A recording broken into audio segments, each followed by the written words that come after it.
Queridos hermanos, Dios les bendiga a todos los pastores y la iglesia en Cristo. Les damos la bienvenida a esta temporada acerca de la declaración de nuestra fe. Es para mí un privilegio este día poder compartir con ustedes este tema tan importante acerca de la mayordomía financiera. La palabra de Dios nos dice en primer libro de Crónicas, capítulo 29, versículo 14. Porque ¿quién soy yo y quién es mi pueblo para que pudiésemos ofrecer voluntariamente cosas semejantes? Pues todo es tuyo y de lo recibido de tu mano te damos. Para poder entender este tema necesitamos definir qué es mayordomía. La palabra mayordomía viene del vocablo griego oikonomos y esta palabra se usa en un sentido de administrador de una casa. El mayordomo era un sirviente, que era una persona confiable, era una persona fiel y se le encargaba la responsabilidad de cuidar algo que no le pertenecía. Podía ser una casa o un negocio. Esta persona tenía que administrar algo que no era suyo. Cuando nosotros hablamos entonces de mayordomía, queremos decir que estamos hablando de una buena administración. La Biblia dice que nosotros somos administradores. El apóstol Pablo, en la primera carta a los Corintios, capítulo 4, dice: Así pues, téngannos los hombres por servidores de Cristo y administradores de los ministerios de Dios. Nuestra responsabilidad es cuidar algo que no es de nuestra propiedad. Hermano, hasta este momento, lo que tú tienes, lo que Dios te ha permitido disfrutar, tu vida, tu trabajo, tus hijos, la casa, el carro que tú tienes, tu profesión e incluso el llamado que Dios ha hecho a algunos de nosotros, todo eso le pertenece a Él. Él es el dueño. La Biblia dice que de Jehová es la tierra y su plenitud, el mundo y los que en él habitan. Necesitamos entonces abrazar esta verdad y entender y aceptar la soberanía de Dios y la autoridad que Él tiene sobre todo lo que Él ha creado, incluso nuestra vida, porque no nos pertenecemos, fuimos creados por medio de Él y para Él. Nosotros solo somos administradores. Pero hablando en el tema específicamente de la mayordomía financiera, hay algunos principios que debemos saber, y es que la mayordomía financiera tiene que ver con la administración del dinero.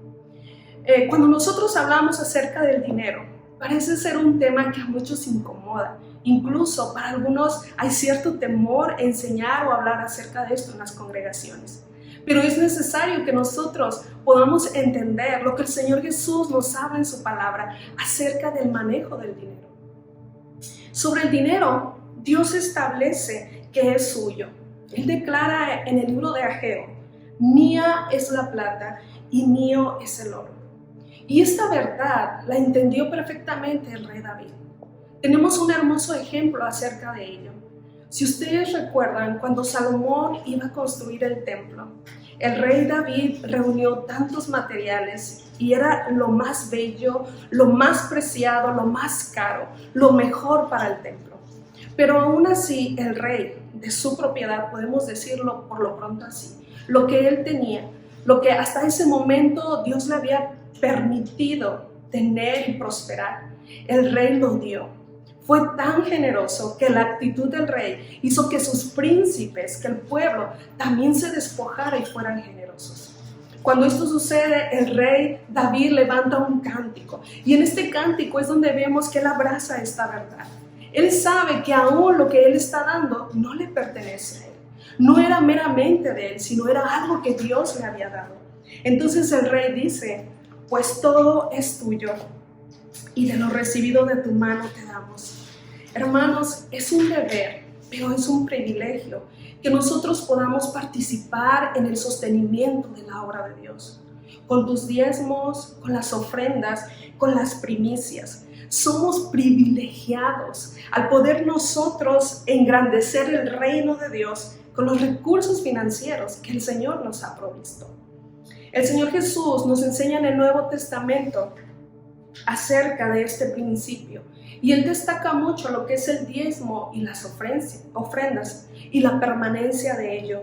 En Lucas capítulo 11, versículo 42 dice: Mas hay de vosotros, fariseos, que diezmáis la menta y la ruda y toda hortaliza, y pasáis por alto la justicia y el amor de Dios. Esto os era necesario hacer sin dejar aquello. El Señor en esta afirmación está señalando la permanencia del diezmo para nuestros días. Él les enseña a los fariseos diciendo: ustedes diezman, pero se olvidan de lo que es la justicia y el amor. Y al final el Señor hace hincapié y dice: es necesario hacer esto sin olvidar lo otro.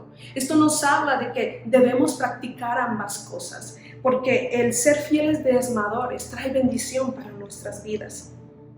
Con respecto a la ofrenda, el Señor también habla en Lucas capítulo 21. Nos habla acerca de una viuda. Cuando Jesús estaba en el templo enseñando, llega el momento en que todos tienen que entregar su ofrenda. Y el Señor está observando a quienes están entregando algo. La Biblia dice que los ricos pasan y dan su ofrenda. Pero hay una mujer que llama la atención de Jesús y es una viuda pobre, porque ella da todo lo que ella tenía. En ese momento la Biblia es clara y nos dice que da 2 blancas. Y Jesús hace una diferencia en la ofrenda de ambas personas, porque él mismo declara y dice: los ricos dan de lo que les sobran, pero esta mujer ha dado todo lo que poseía. Cuando nosotros hablamos de la ofrenda, se trata de algo más que una cantidad. Dios está haciendo hincapié y el Señor Jesús nos enseña la importancia de un corazón sincero. El sacrificio, el compromiso es importante y va más allá de una cantidad que nosotros podamos ofrecer al Señor. Esto es en cuanto a las ofrendas. El apóstol Pablo nos da algunas recomendaciones. ¿Cómo puede ser nuestra ofrenda? ¿Qué requisitos o cualidades debe de tener para que nosotros podamos hacerlo con libertad y conforme a la Biblia? Una de las características o recomendaciones que el apóstol Pablo nos da es que nuestras ofrendas tienen que ser con generosidad. Él le dice a los corintios: pero esto digo, el que siembra escasamente también segará escasamente, y el que siembra generosamente, generosamente también segará. Cada uno dé como propuso en su corazón, no con tristeza ni por necesidad, porque Dios ama al dador alegre. Este es un desafío para nosotros y más en este tiempo, que debemos de ser generosos. Cuando nos presentamos ante el Señor, no podemos dar lo que nos sobra. No podemos dar algo que está de imprevisto o a la mano. Debemos proponer en nuestro corazón lo que le vamos a dar a Él, y Él merece lo mejor. Nosotros debemos en este tiempo tomar este desafío y seguir siendo generosos. Cuando hay un proyecto en la iglesia, sé generoso. Cuando Dios pone en tu corazón el bendecir a alguna persona, sé generoso. Cuando veas la necesidad del pobre, sé generoso. Porque la Biblia dice que el alma generosa será prosperada y el que saciare, él también será saciado. Así que nosotros podemos desprendernos, volviendo al punto de que lo que tenemos no nos pertenece y que lo que hemos recibido de la mano de Dios, eso es lo que podamos dar. Entonces nuestras ofrendas tienen que ser generosas. Otra recomendación del apóstol es la disposición y programación anticipada. Escribe también a los Corintios en su primera carta y dice: cada primer día de la semana, cada uno de vosotros ponga aparte algo según haya prosperado, guardándolo. Este es un consejo que Él nos da. Así como muchos apartamos el diezmo, cuando recibimos la bendición que Dios nos ha dado, apartamos ese 10%. También es una recomendación que podamos apartar la cantidad que tú ya has propuesto con tu familia. Esto es lo que Dios me ha bendecido. Esto es en lo que Él me ha prosperado y voy a apartar esta ofrenda para que cuando yo vaya a la casa de Dios, yo ya voy con esa disposición y mi ofrenda es anticipada de mi corazón porque estoy pensando en cómo honrar al Señor. Qué interesante es esta recomendación para que podamos llevarla a cabo. La siguiente que el apóstol Pablo nos da es la integridad en el manejo de las ofrendas. Hablar de dinero es muy delicado y más cuando tenemos a nuestro cargo un dinero o la administración de algo que no nos pertenece. En un sentido literal, hablando de tesoreros, en el liderazgo, ministros, personas que tienen a cargo algún fondo de la iglesia. Es bien importante el manejo honesto e íntegro en cuanto a las ofrendas. Pablo dice, evitando que nadie nos censure en cuanto a esta ofrenda abundante que administramos, procurando hacer las cosas honradamente, no solo delante del Señor, sino también delante de los hombres. Eso es algo que debemos tener en cuenta. El manejo del dinero tiene que ser honesto, tiene que ser con integridad, siempre pensando que lo que tienes en tus manos no te pertenece, es del Señor. Y con mayor temor debemos guardar lo que Dios nos ha puesto para administrar. También el apóstol Pablo es claro al demostrar que Dios es quien siempre sostiene y suple las necesidades de sus siervos. Él está hablando que antes por medio de la ley, pero en nuestro tiempo a través de la iglesia. Él dice, ¿no sabéis que los que trabajan en las cosas sagradas comen del templo y los que sirven al altar del altar participan? Así también ordenó el Señor a los que anuncian el Evangelio que vivan del Evangelio. Cada uno de nosotros como pastores, ministros que administramos la iglesia de Dios, hemos sido llamados por Él y sabemos que Él es quien nos sustenta. Dependemos de Él porque fiel es Él que nos llamó. Y este es un deber también de la iglesia porque está escrito. Ahora la iglesia es quien sostiene, pero también porque nosotros nos entregamos por amor a la obra y servimos a aquel que nos ha llamado y sabemos que de Él proviene toda buena dádiva y todo don perfecto. Así que nosotros debemos también aprender un segundo principio.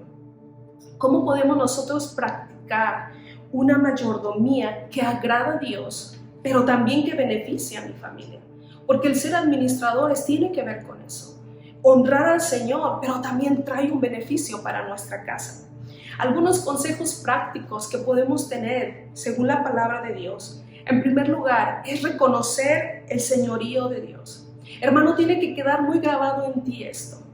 Dios es el dueño de todo. A Él le pertenece lo que hasta este momento hemos recibido.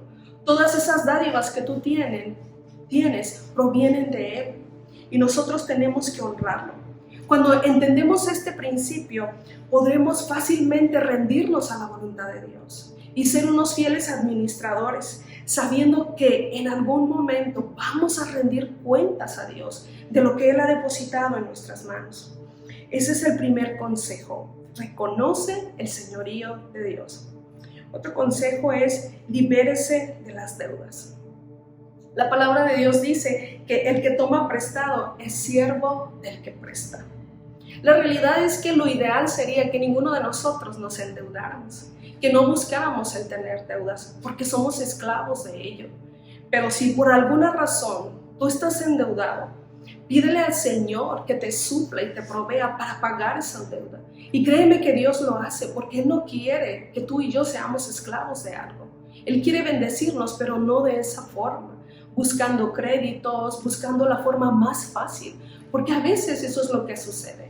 Nos es más fácil buscar la ayuda de cierta compañía, de cierta tarjeta de crédito, a esperar la voluntad del Señor, a esperar la provisión que Él tiene para nosotros. Tengamos cuidado en no caer en este error. Cuando una persona incurre en deudas, puede haber muchas consecuencias en su vida. Una de ellas es el descrédito. Es de mal testimonio saber que aquel o aquella hermana está endeudado por todos lados. Pero también las deudas acarrean problemas familiares.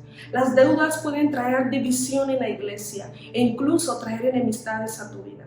Por eso el consejo es que no tengas deudas, pero si por alguna razón tienes una, pídele a Dios que Él te provea y realmente paga esa deuda para que no vuelvas a incurrir en este error. Porque Dios quiere vernos bendecidos, vuelvo a repetir, no esclavos de ello. El tercer consejo es aprende a ahorrar. Este es un buen hábito que la mayoría de nosotros debemos de tener. Creo que en estos tiempos de pandemia nos dimos cuenta que muchos tal vez no estábamos preparados con algún ahorro, con alguna cantidad de dinero, por algún imprevisto, por alguna situación que fuese a dar. Y creo que de todo podemos aprender. Y esto es algo que podemos nosotros iniciar a cultivar como familia, como iglesia de Dios. empezar a ahorrar para nuestro futuro, para el bien de tu casa, para el bien de tu familia. Es algo que debemos tener en cuenta. Siempre, hermanos, sabiendo que el dinero no lo es todo y que nosotros no podemos derrochar aquello que Dios nos ha dado. No podemos gastar el dinero de una forma irresponsable, sino que tenemos que honrar a aquel que nos lo ha dado. Y una de las cosas es que nuestra esperanza, y más en este tiempo que estamos viviendo, donde todo el mundo puede decir, o las personas en México, que hay una crisis, que hay una situación que se va a venir peor, que va a venir pobreza, que va a haber hambruna, puede haber muchas cosas. Pero nosotros no ponemos nuestra esperanza en lo que el hombre o las noticias dicen. Nosotros sabemos que nuestra confianza está en el Señor. Y Pablo dice a Timoteo, dice, ni pongan la esperanza en las riquezas. El dinero en este tiempo no valía de mucho. Las cosas materiales no valían mucho. Nos dimos cuenta que lo que importaba era nuestra vida, era nuestra relación con Cristo. Y Él dice que no pongan su esperanza en las riquezas, las cuales son inciertas, sino en el Dios vivo que nos da todas las cosas en abundancia para que las disfrutemos. Qué hermoso es cuando Dios nos bendice en su tiempo. Qué hermoso es cuando esperamos que la provisión venga de Él. Tal vez en este momento no tienes lo que deseas, pero Dios te ha dado lo que necesitas. Y es bueno que nosotros seamos sabios para los imprevistos, para las cosas que pueden venir de repente. Por eso el consejo es ahorra, practica y cultiva este hábito. Por último, hermanos, es necesario que paguemos honestamente los diezmos. Cumplir con esta responsabilidad infiere un beneficio que va más allá de lo material. Cuando hablamos de diezmo, no es solo pensar en que Dios me va a dar más en cuanto a dinero, en cuanto a lo material, en que mi cartera va a ser bendecida. No, esto va más allá de esto. Lo que incluye también cuando nosotros somos fieles es gozar de una buena salud. Cuando tú eres fiel a Dios, Él guarda tu salud. También el ser fieles en los diezmos trae un progreso espiritual en nuestras vidas, porque sabemos que somos fieles y con toda libertad podemos decirle al Señor, abre las ventanas de los cielos y bendíceme, porque tú sabes que eres fiel, tú sabes que has apartado ese 10% y Dios se va a encargar del 90% con el que tú te quedas. Es por eso importante que nosotros entendamos que esto es sembrar en lo material para cosechar en lo espiritual. Hermanos, esto es dar en lo terrenal para recibir en la eternidad. Además de que hay promesa para quienes somos obedientes y cumplen este mandato.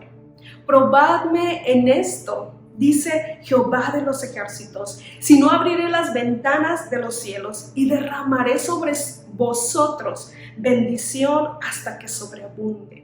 Es importante que nosotros nos examinemos y seamos honestos en pagar nuestro diezmo. No es una cuota, no es lo que tú quieras dar, es lo que está escrito, es lo que está dado por Dios. El 10% es lo que debemos de dar.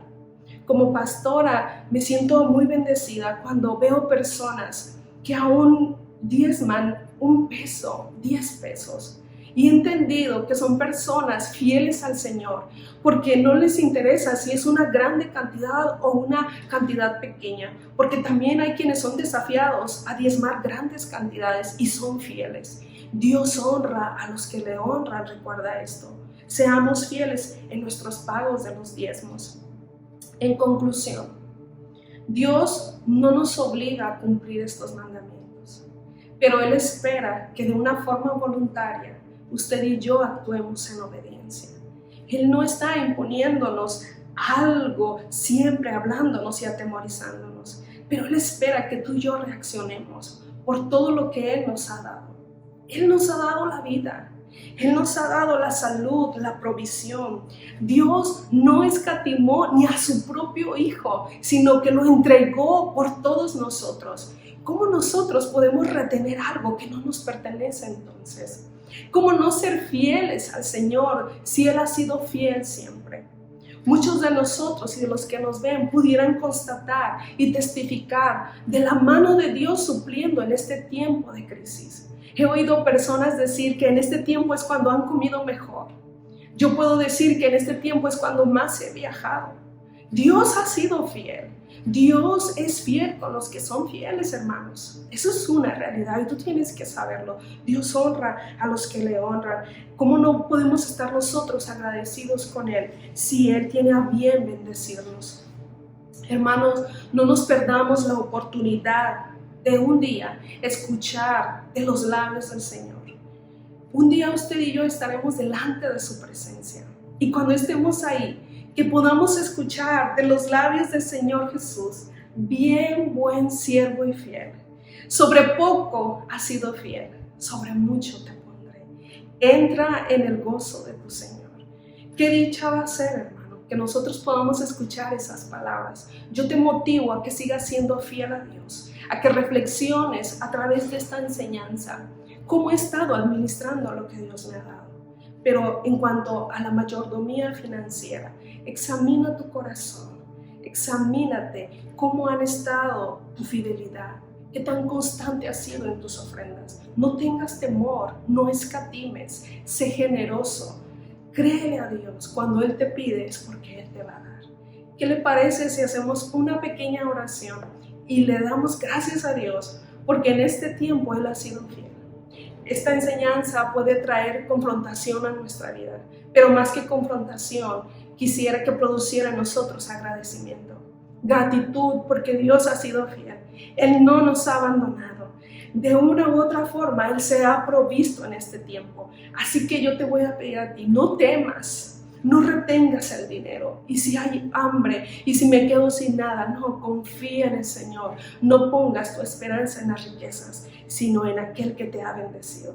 Quisiera hacer una oración de gratitud a Dios por lo que Él ha hecho. Padre, yo te doy gracias por todas tus bendiciones, y sé que muchos de mis hermanos que están viendo han sido bendecidos. Tú has sido fiel. Te pedimos perdón porque a pesar de nuestras infidelidades, tú has permanecido ahí, Señor. Gracias. Enseña a la iglesia de Cristo en este tiempo a seguir avanzando, a seguir creyendo y a ser fieles administradores de todo lo que tú nos has prestado. Nada es nuestro, nuestra vida tampoco, Señor. Te pertenecemos a ti. Gracias por todas tus bendiciones. Gracias por lo que has hecho, mi Dios, por lo que estás haciendo y por lo que vas a hacer en el cuerpo de Cristo. Amén. Gracias, hermano, que el Señor les bendiga.